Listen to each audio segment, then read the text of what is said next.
Hello everyone, আজকে তোমাদের জন্য নিয়ে এসেছি একদম অন্যরকম একটা ভিডিও। আর আজকের ভিডিও টপিক হলো tips for look better without makeup. মানে কোনো মেকআপ না করে তোমাকে কিভাবে সুন্দর দেখাবে, তাও এই গরমের মধ্যে। সবার প্রথমে ফেশিয়াল হেয়ারগুলো রিমুভ করা খুব ইম্পর্টেন্ট, আর সেই জন্য আমি কার্মেসে একটা ফেস রেজার ইউজ করছি। আর এই রেজারটা ইউজ করার আগে কিন্তু অবশ্যই অ্যালোভেরা জেলটা ব্যবহার করে নিও। মেকআপ ছাড়াই নিজেকে সুন্দর দেখাতে হলে প্রপার ভাবে নিট অ্যান্ড ক্লিন একটা হেয়ার স্টাইল করাটাও কিন্তু খুব দরকার। আর তার সাথে সাথে নিজের নেলস গুলোকেও কিন্তু মেনটেন করতে হবে। নেক্সট স্টেপ হলো লিপস এক্সফোলিয়েশন। আমার ড্রাই ডাল লিপসটাকে এক্সফোলিয়েট করার জন্য আমি এখানে একটা লিপ স্ক্রাব ব্যবহার করেছি। তোমরা চাইলে কিন্তু অল্প একটু চিনি আর একটু মধু দিয়ে বাড়িতেই একটা লিপ স্ক্রাব বানিয়ে ফেলতে পারো। আর এই লিপ স্ক্রাবটা যখন ইউজ করবে সেটা ঠোঁটের চারিপাশে হালকা হাতে ঘষে ঘষে অ্যাপ্লাই করতে হবে। তাহলে লিপস্টিক পরলে দেখবে কোনো প্যাচি ভাবও আসবে না, তোমার ঠোঁট থেকে কোনো চামড়া উঠবে না। আমার লিপসের টেক্সচারটা দেখো কতটা সুন্দর হয়ে গেছে এটা অ্যাপ্লাই করার পরে। আর নেক্সট স্টেপ হলো আইসিং। আর এটা হলো সামারের একদম মোস্ট ইম্পর্টেন্ট একটা স্টেপ, যেটা ভুললেই চলবে না। যেটা তোমরা ডিরেক্ট অ্যাপ্লাই করতে পারো। ডিরেক্ট অ্যাপ্লাই করতে অসুবিধা হলে এরকম পাতলা একটা কাপড়ের মধ্যে জড়িয়ে ভালো করে ফেসে অ্যাপ্লাই করে ঘুম থেকে ওঠার পর চোখের তলায় পাফিনেস থাকলে সেটাকে রিডিউস করতে ভীষণ ভাবে হেল্প করে।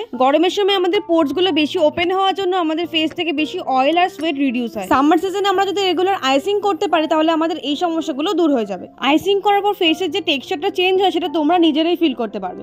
এর পরের স্টেপ হলো ময়েশ্চারাইজিং। তোমরা অনেকেই ভাবতে পারবো ময়েশ্চারাইজার সেটা তো শীতকালে লাগায়, গরমে আবার এর দরকার কিসের? কিন্তু এইখানেই করো তোমরা সব থেকে বড় ভুল। প্রথমত গরমকালে একটা জেল বেস ময়েশ্চারাইজার ইউজ করবে, এটা তোমাদের স্কিনকে অনেকটা বেশি হাইড্রেটেড রাখবে। ময়েশ্চারাইজারটা অ্যাপ্লাই করার সময় কিন্তু অল্প করে মাসাজও করে নেবে। আর একটা কথা তোমাদের বলে যে গরমকালে কিন্তু অতিরিক্ত পরিমাণে অয়েল রিডিউসের জন্য স্কিনে কিন্তু অনেক বেশি পরিমাণে ধুলো ঝরে। সেগুলো আমাদের স্কিনে পোর্স এর মধ্যে জমা হতে থাকলে কিন্তু সেটা স্কিনের জন্য খুবই খারাপ। আর সেখান থেকে ময়েশ্চারাইজারটা বলতে পারো একটা প্রোটেক্টরেরও কাজ করে। নেক্সট স্টেপ চলো এই একটা ভ্যাসলিন দিয়ে কিছু টিপস তোমাদের সাথে শেয়ার করি। আমি তো আমার আইব্রোটা পার্লার থেকে ট্রিম করে আসি, কিন্তু সব সময় তো আমাদের পার্লারে গিয়ে আইব্রো ট্রিম করা পসিবল হয় না। সেজন্য অল্প পরিমাণে ভ্যাসলিন দিয়ে আমি আইব্রোটাকে সেট করে নিয়েছি। আর এখানে দেখো অল্প পরিমাণে ভ্যাসলিন দিয়ে আমি আমার আইল্যাশে একটু অ্যাপ্লাই করে নিলাম। এতে করে দেখো আমার আইল্যাশটা একটু বোঝা যাচ্ছে। এটা যেহেতু একটা উইদাউট মেকআপ লুক, সেজন্য আমি এখানে মাস্কারাটাও ব্যবহার করব না। তারপরে আবার ওই সেম ভ্যাসলিনটা আমি আমার লিপসে অ্যাপ্লাই করে নিলাম। আর তারপরে এই স্টেপটা তুমি যত স্টেপে মিস করে যাও না কেন, এই স্টেপটা কিন্তু মিস করলে একদমই হবে না, যেটা হলো সানস্ক্রিন। গরমে মনে হয় আমাদের এই প্রোডাক্টের সবথেকে বেশি ব্যবহার হয়। আর গরমে যাই কিছু ভুলে যায় না কেন, সানস্ক্রিন ভুললে তো একদমই চলবে না। সানস্ক্রিন অ্যাপ্লাই করতে ভুলে গেলে সূর্যের ক্ষতিকারক রশ্মি দেখে তোমার স্কিনটাকে তো ড্যামেজ করবে, কালো প্যাচ ফেলে দেবে, আরো অনেক সমস্যা তৈরি করবে। আর সানস্ক্রিনটা অ্যাপ্লাই করার পর দেখো আমার স্কিনে কতটা সুন্দর একটা গ্লো প্রোভাইড করছে। স্কিনটাকে প্রিপেয়ার করার পাশাপাশি কিন্তু ভালো স্মেল করাটাও ভীষণ ইম্পর্টেন্ট। তোমাদের আরেকটা টিপস বলে দিই, তোমরা যখন কোনো পারফিউম ব্যবহার করবে না, সেটা চেষ্টা করবে স্কিনে ব্যবহার করা। তাহলে স্কিনে ব্যবহার করলে ওটা অনেক বেশিক্ষণ লং লাস্টিং হয়।